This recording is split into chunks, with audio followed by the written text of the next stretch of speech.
When Michael Crow took over Arizona State University, he had what he called a moonshot dream to create the new American university. Moonshot projects are very large, audacious goals and objectives that people think are not possible and makes them possible. In the beginning, there were a lot of disbelievers. This is Fred Corey, ASU Vice Provost. When President Crow arrived, many people thought, oh, he's just going to be here for a few years. He's just using this as a stepping stone to something else. Ignore him, it'll go away. Mark Killian was for many years with the Arizona Board of Regents. Now he's director of the state's Department of Agriculture. I thought he was a loudmouth. I thought he was cocky. In fact, I was in a meeting with a group of legislators trying to talk about ASU, and I couldn't get him to shut up.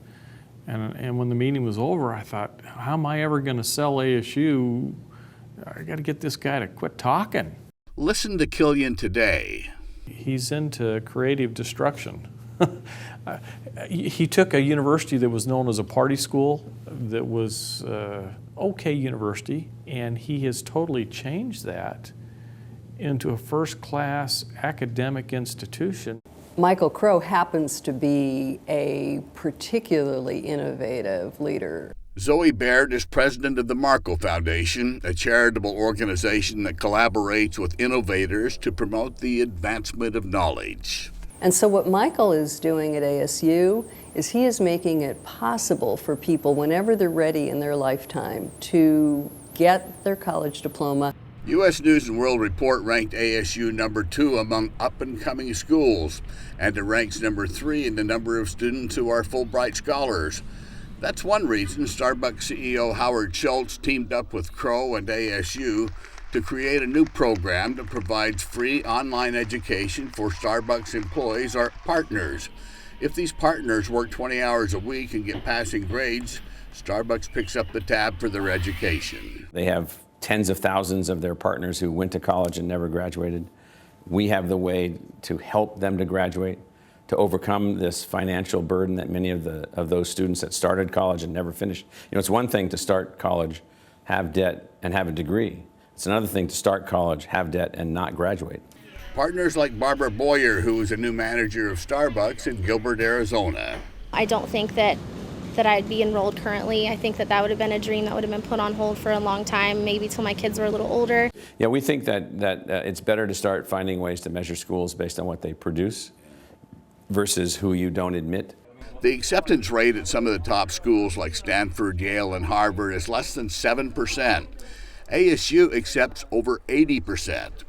That's partly because ASU starts preparing future students while they're still in high school and even earlier.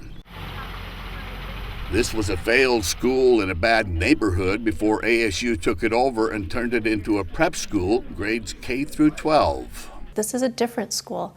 We're not just getting them ready to graduate from the high school, we're getting them ready to graduate from the university, and that begins as early as preschool.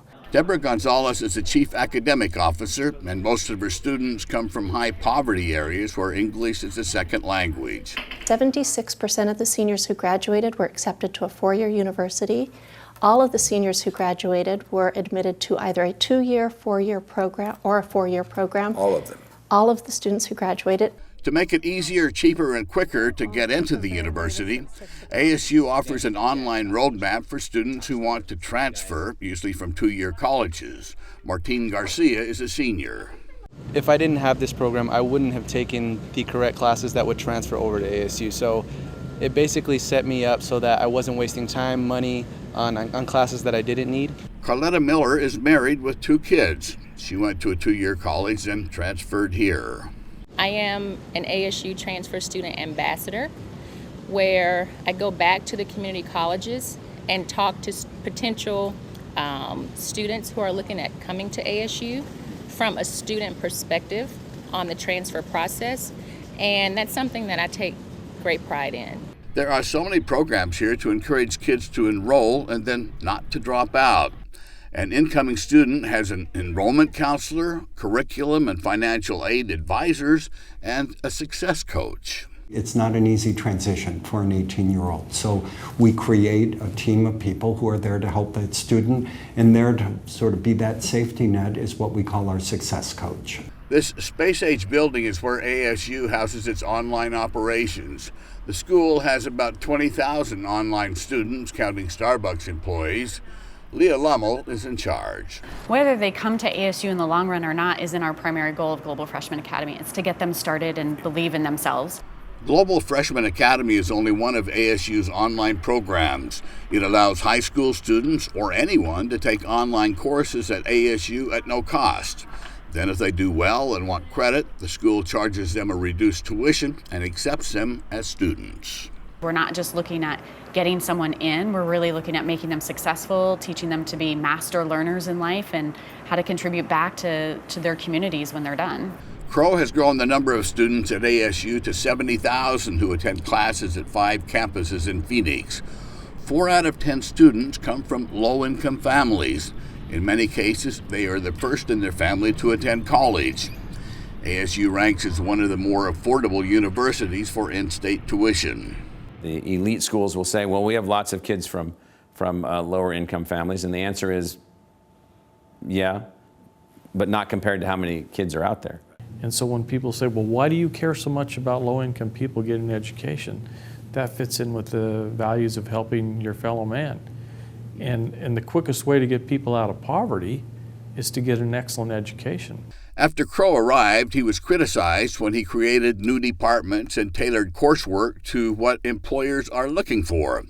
In 2010, a Wall Street Journal survey identified ASU students as the 5th most sought after by major employers. He's brought excellence to a new level, and in doing that, he has shaken up the status quo. And when you shake up the status quo, people start squealing like fat pigs. And they didn't like the change at first. There are no more naysayers that I know of. Either they retired or they admitted they were wrong. It's pretty clear by now that skeptics and critics aren't going to deter Michael Crow's determination to fix what he sees as a higher education system that is seriously out of date. So we're at a very important social juncture point where I think that the public universities have got to step up and say, we're going to figure this out. We're going to figure out how to serve the nation. Now Crow has formed an alliance with 11 other universities with 400,000 students to make school more accessible, more real-world practical, and not only for those who can afford it. For Religion and Ethics News Weekly, I'm Lucky Severson in Tempe, Arizona.